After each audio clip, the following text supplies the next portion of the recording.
Hey YouTube, it's your girl Duchess back for a kind of semi review of the Braxtons. It takes a village, and what do y'all think about Love and Marriage Detroit? Hmm. Let's get into the Braxtons first. So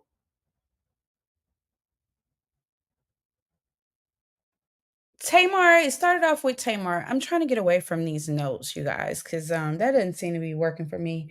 So we're just gonna try to see how I do with it coming off the dome. You know what I mean? But I am yeah, may not be that great at this, but I think I can get better. Anyway, it opened up with Tamar on this podcast with Carlos, and that was a little weird to me because um it would have been almost a promotional. Like we know that she's only a friend on the show this time, that she's trying to, take care of her mental space. And I applaud her for that. I don't think she's quite ready to be back in the reality TV space because she even talked about how she's so easily triggered. So I really didn't really get the podcast piece. I'm not gonna say that it was messy because I really didn't get that either, but it was, it made an appearance and the Braxtons is coming back. He did ask her a couple questions um that may have kind of opened the door to some, you know, stuff like, do you think your success of being on the reality show or your success in your career contributed to the turmoil that you experienced? He asked her that question. He asked her about, did it contribute to her demise with her husband? And he asked her something else. It may come back to me. Or maybe that was just the two. Oh, he made a kind of slick comment in there about her being the star of the show. And, like people were just kind of, like, that's what he said. He said that she carried the show. And I thought that whole little segment was just, it was to start some stuff to me because I remember Tamar on the show, the Braxton show, and sometimes she was hard to watch. And even that spinoff show that she did with Vince and the producer who produced her Love and Marriage CD, that was also very hard to watch. So I don't if the success of Tamar and her visibility and kind of getting her shine coming out of the doo-wop pop pop chick that she used to talk about and getting onto the music scene and establishing her career, I think it had more to do with Tamar's personality and the changes that were going on with her, like kind of like she was more of a catalyst to it, more so than the cast being jealous or not appreciating her being the star or whatever. I think it had more to do with Tamar and her growing pains, and I'll just kind of let that rest there. It almost seemed like the question was opportunity for her to say something that would create mess, and I think she did the best that she could to kind of navigate that. But the answer to those questions, I think it had more to do with Tamar more so than, her sisters and, her relationship with her husband. Granted, everybody takes a part in that. And I mean, it's been so long ago, I can't go back into the ins and outs of it. But anyway, I think that that could have been left out, but I guess we needed something to fill with Tamar. She is a friend of the show. They mentioned that it's new staff at We, and is it may be a more pleasant experience for them. I don't really know. I just know that it was very borderline volatile when she left the last time when she had her own kind of um Like when she had her own spinoff, I remember it being kind of volatile, and a lot of drama around that. And Tamar was really going through it. Um, in that departure. And we know that reality TV just kind of shows us what they want or how they want the people to, the character that they want to present that they think will sell the crowd. So, or sell to the crowd is probably a better way to say that. And so I can't say that what she was experiencing wasn't true. I do think it's a good thing that she's kind of taking a step, back and dipping her toe in and seeing how things go. So that was that little piece. Again, it was a little odd because we already know that. I didn't really get anything different there. Moving on. Tony is helping her mom get in the dating scene. Like, Evelyn wants to date, her ovaries still do something. So she was stressing because she didn't really think that she was gonna take her up on the opportunity so fast, but Evelyn's ready to get out there. So um and she's trying to find, well, not really trying to find. She's using her contacts to let people know that her son Dylan, which he's so handsome, is, trying to build his modeling career without being meddling. And that's such a mom thing. And that was cute to watch. I always enjoy watching Tony. And she's just kind of fun and pleasant and like a breath of fresh air to watch. So that was going on with her. Evelyn met with her girlfriends. Y'all, this was so funny to me. The old ladies at their dinner. One thing I got from that is I need to get back in the dating scene, honey. I do not want to be 70 trying to find somebody to companion with. Um, but it was Marla Gibbs, it was Judge Maybelline. I think the other lady was Judge Maybelline's sister, and then Evelyn. And so they talked about everything from, vibrators to guys not really changing much. And Marla Gibbs was like, you can kind of do it yourself. Like you don't really need them for that. And Miss Maybelline said that guys don't really, once they get to a certain age, they don't really care about the SEX thing. And they probably need to holler at old Shannon Sharp over there because he got a little magic pill because it probably has something to do with that, them not being really that interested in it. But I kind of enjoy watching them do their thing and talk about, dating and that piece of it. Evelyn doesn't seem like she really knows what she wants. Like she likes him tall and to have a bag, have their kind of own, but I didn't really get anything about personality or, what they like to do. So it seems like she wants, like, I mean, I guess anybody would, like, she wants to be out there or to find her someone, but she doesn't seem to really know what she wants, in my opinion. You know, she did go on a date with the guy, and as soon as she came in, she was like, "Well, I mean, I don't have to guess who my date is." Girl, he had purple everything from his earlobe down to probably the socks that he had on. The man did have a lot of purple on. I noticed that even when she commented. So I think she had kind of checked out just from that piece of it, just from his appearance kind of thing. But I thought the date went pretty well, I guess. He seemed like, cuz guys can be kind of chatty when they're nervous. So he seemed like he was nervous, because he said to her kind of like, "Well, enough about that. Tell me about you." But the next few minutes was all about him. It reminded me of that date that Brooke went on back over there on Basketball Wives, where that guy was just kind of talking and talking and talking and talking. So anyway, I can't say we learned a lot about him, but he was talking about any and everything all about him. If I had to guess, she probably wasn't that engaging in the conversation really because she had really checked out, to be honest. So maybe he felt the need to continue to talk or whatever. But I thought he was kind of witty.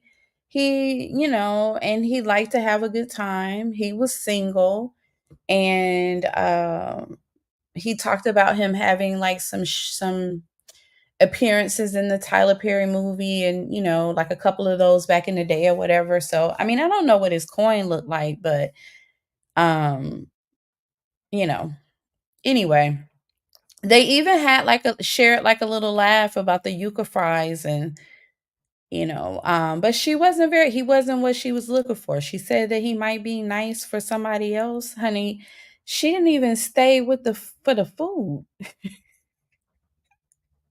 I'm like, is that how I'm gonna be? Like, I don't even want to like talk about not wasting your time. When the food came, which it was just a sandwich and some fries or whatever. But when the food came, she was ready for the food to come in a to-go box. That's how quick it was. So, yeah. Even as they were like sitting there kind of like waiting, he was like, "Well, I don't know, do they tell us to stop filming? Do they tell us that we're done filming? Like nobody do they say cut?" Like, and I had this thought like, was he just kind of turned off too and being gracious for the camera, you know, whatever. Um, so that was a bust. She was, I don't know what you're gonna do, but I'm gonna get on up out of here. So she did have dinner with Tony talking about the show and all of that, and Tony giving her corny jokes or whatever. So she and Tony did have dinner, but it was really nothing significant about their dinner other than them just kind of catching up, talking about little Kevin a little bit, and she's gonna find her mom a date. So let's see. Kevin. So the thing about little Kevin, he's going through it with his divorce, and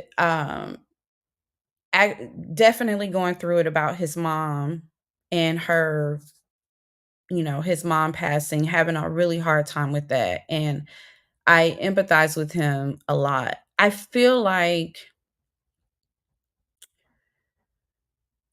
which I know that they're doing this intentionally, we're missing a lot of the pieces. And to be honest, it may or may not be any of our business, definitely not my business, but it's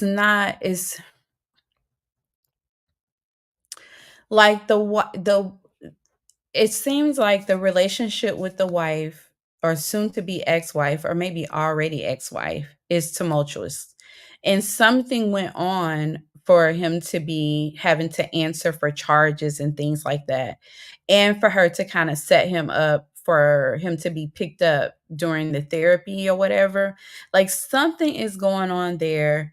And it's almost like just from what we're getting, she's going for the jugular, like really going for the jugular.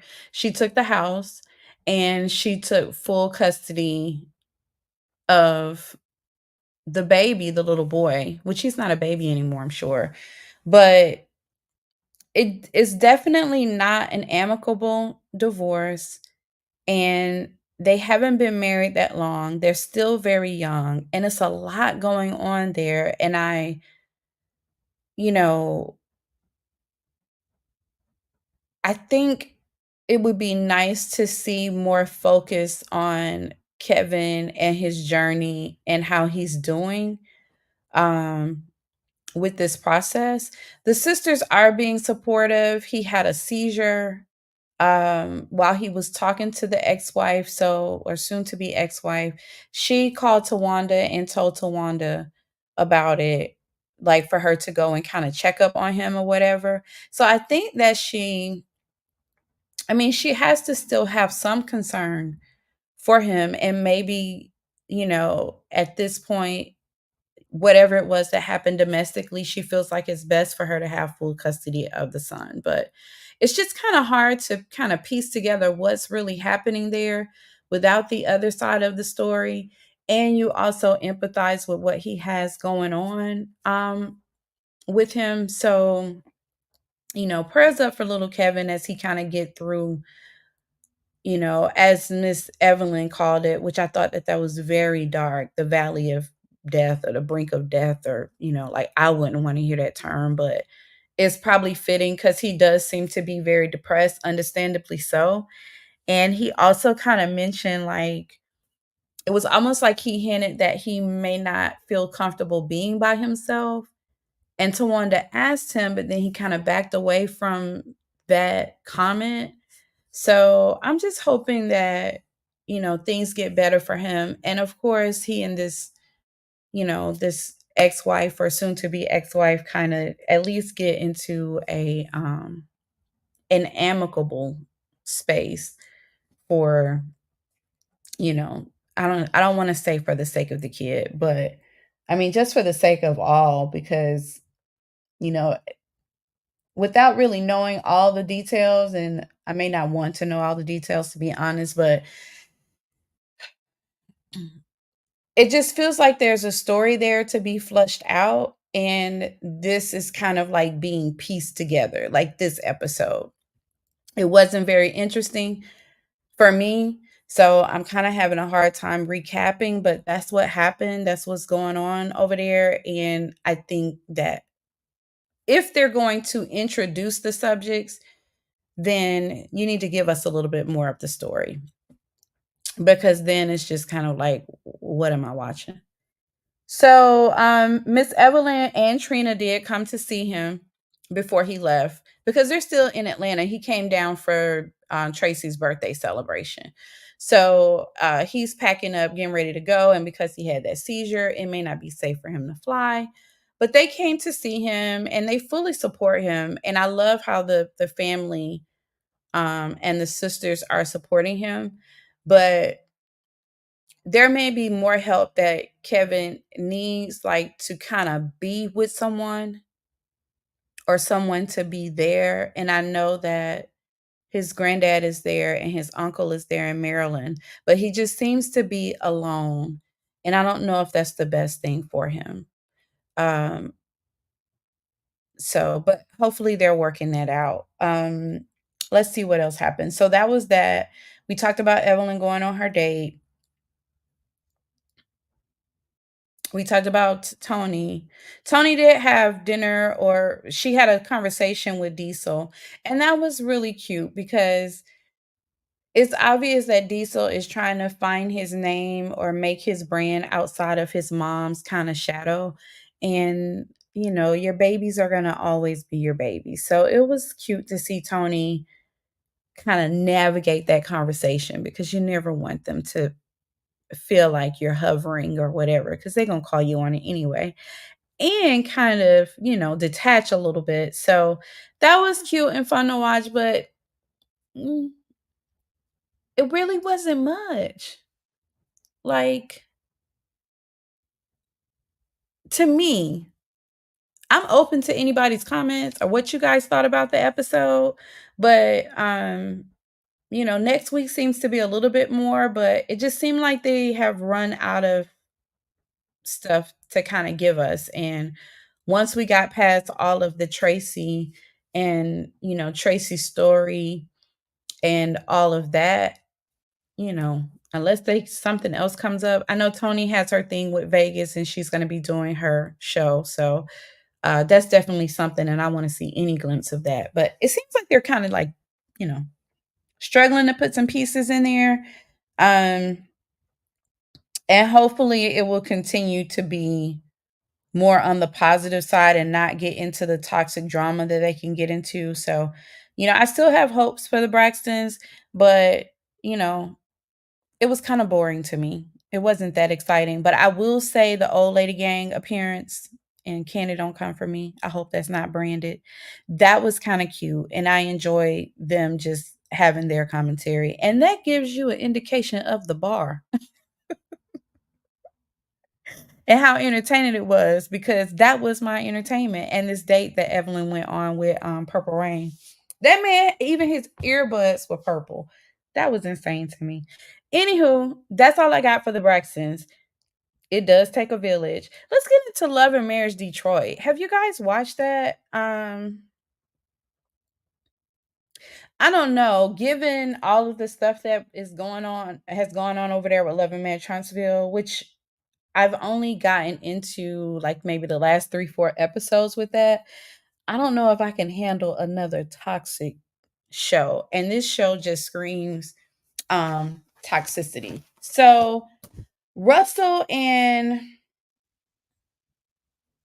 Kobe, I think that's her name. I kind of like this couple aesthetically. Like all of these couples are some, you know, nice looking couples. They look good together.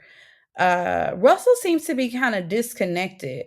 Like disconnected in the sense he's either doesn't care what his wife is, how she what she has to deal with the pregnancies and all of that. And I hate to say that this man don't care about his wife, but he just seems a bit self-centered and not really connected to that journey. It definitely seems like her pregnancy journey, not their pregnancy journey. And the reason why I say that, they talked about she was having an ultrasound.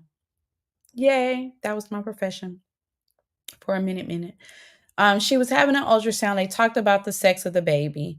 She really wanted a boy with their first child, and she was very disappointed about having a girl.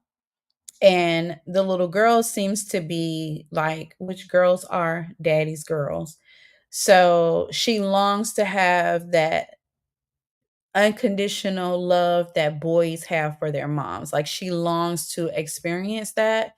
And something about the way that she was talking about that gave me the thought of how does her husband really like show up for her? Because the way that she was saying it was as if it was kind of a deficit thing for her. Like she needs something or someone to love her, almost like she felt alone. Am I reading too much into that? I may be, but and he is like, well, I mean, if we don't get it this time, then we'll just try for another one. And she's not interested in having 3 children.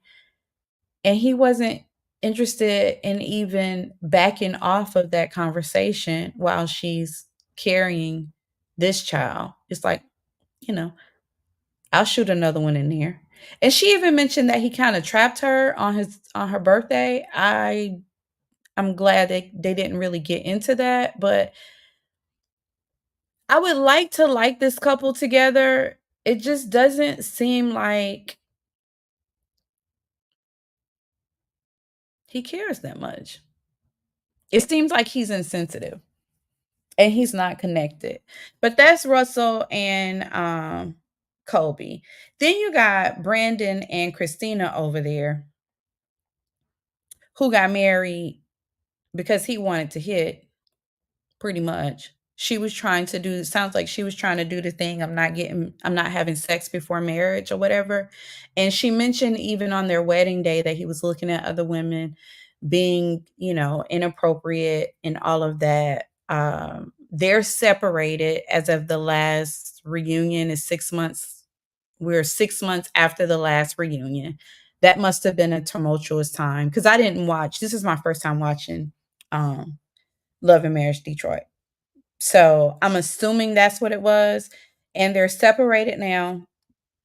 He comes over to the house and he brings his dirty laundry. They have this conversation about their marriage. And I'm just getting, girl, let it go. Like, this man does not care about you. And even if you guys get back together, it's not gonna last. He feels like that he wanted her to change into something that he wasn't, and he was kind of like her project. And, he just really kind of want her to be the housemaid and the bed maid and be happy that he's paying all the bills and take whatever else that I give you. Like that's just what I got. Um she started crying, saying that she was so afraid to get hurt again and all of that. And he didn't really care about her tears. And I didn't really understand all the tears because obviously y'all need to just cut it. This separation is not going to do anything. The man literally told his mom that he wanted to hit, so he went ahead and got married, and he wasn't ready to be married. He probably never be ready to be married. And what she's wanting from him, I don't think he's going to give her. And I'm really not interested in seeing her beg for this man to love her when he's showing her that he don't for real. I'm just really not interested in it. Um they brought God into it, like he's communicating one thing because it was his idea to file for this divorce or to mention that he wanted a divorce. And to me, the way he said he's surprised that he's still not back in the home. He thought it would have been over by now. And you ain't ready to take me back yet, kinda. I can't come back in the house. There hasn't been any improvement or any behavior to say that you want to be back in the house. You came over there with some dirty clothes. So, and God spoke to him and told him that he needs to work this out. And it kills me how people make these bad decisions. Well, kill is probably a very strong word. But people make these horrible decisions about who they link up with and get married. And then once they're in it and it's all just jacked up, you want God to come in there and fix it when he didn't ordain it in the first place. It wasn't even that type of you married her so you can have sex with her and you guys plan to roll like that for the rest of your lives. Girl, go lead this man. Go on, child. Let him go, honey. He don't love you. And honestly, you don't love him for real. You just, I mean, why would you? You know? Um, you want your family, you want the idea of it and what that all looks like. I think she enjoys being taken care of. What woman wouldn't? But the choice that she has to make is she going to be okay with being taken care of? And her reward for that is being the bed and housemaid. That's my thought. I'm not interested in that either. Um, so Anthony and Latoya, I kind of like them, I guess. They seem like a fun couple. Um, but she has beef with Christina, and Kobe also has beef with Christina. And the beef sounds like it's legitimate. It seems like it because I like I said, this was kind of like my first episode watching. But Christina can't be a really good friend to anyone right now because she's dealing with what she's dealing with in her home and that they have children. I didn't see the children, but that's a lot to manage. And she's got these personality kind of deficits or whatever for just trying to keep it nice. Um, these ladies are obviously not friends of hers, and then in the preview of the next episode you see them kind of going at it, and it just seems like another toxic show um without any really healthy dynamics going on in there. Plus, you know, the marriages don't seem that fun to watch. um and would just be like I would just be fussing and you know having not so great things to say about anybody really. So I think I'm gonna pass on Love and Marriage um Detroit. It's just giving another ensemble cast that has in the balance of everything, it's more heavily balanced on I can't stand this heifer and I don't want to be in this marriage and I really just want to hit and you take care of me, all my needs and deal with it. Um versus really kind of some healthy conversations or fun moments or whatever you want to call, that's just really not entertaining to me. So I think I may pass on it, but I'll just, I did watch it because wanted to see if it's something that I could add to the TV lineup. And maybe if Love and Marriage Huntsville didn't have all of their stuff going on and I'm kind of not coming off of that piece, then it probably wouldn't be that hard to kind of get through, but I'm not feeling it. I'm interested to see what you guys think though. Or even how it's doing with the rest of the viewers. I didn't even check the ratings for it. So, yeah, that's Love and Marriage DC. I mean, not even DC. Because I kind of want to see DC because I like DC, but that one didn't come back. This is Detroit, and it wasn't all that great to watch. So that it's probably going to be a no for me. I don't even think I'll watch the second season unless I see something popping off. I mean, not the second season, the second episode, unless I see something popping off that makes me want to tune in. But I'm not here for wig pulling and yelling and all that mess. I'm not here for it. What do y'all think about Dawn Richards and her lawsuit with Diddy? This is totally off topic. I was not surprised. I was not surprised. I don't know what you guys think about it, but I wasn't surprised. I think that he did everything that she said that he did. I can totally see it. It seems on brand for him. And it kind of gave me a little bit of insight on why she stayed with Dirty Money. I think that was the name of the band. I actually bought that CD and I really enjoyed it. It was the last night song that they had. So, I believe her. I just don't know if she's going to get the type of money that she's expecting because he just lost that $100 million lawsuit for that whole craziness over there. But what do you guys think about that? And then the girl who was her bandmate basically was like, yeah, leave me out of that. Um, and I don't think that she's being honest in her response that she doesn't really know what was going on or can kind of back Dawn up, but she's probably in the space of, it's safer for me to kind of check on out of that and I'm just going to keep it moving. But I hope that she gets something. I've often wondered what happened with Dawn because I liked her voice. I am interested to see what Day 26 because that boy Dylon, the one who had kind of like the island, um, he kind of like had the island swag, kind of like the island accent. I think his name was Dillion or something like that. He almost like nutted up on that last season. Like his personality took a very troubling turn, and given what happened, what we're kind of finding out, I wonder what happened there and with the other guy who had his solo career. Danny, I think that was his name. So I would be interested to see what Day 26 has to say. But anyway, that was the Braxtons. It takes a village. We need a little bit more because it's getting boring to me. And Love and Marriage Detroit, yeah, I don't think I'm here for that, but I thought I'd bring it since I watched it and see what else everybody thought about it. It's your girl Duchess. I appreciate you tuning in and I'm out. Thank you.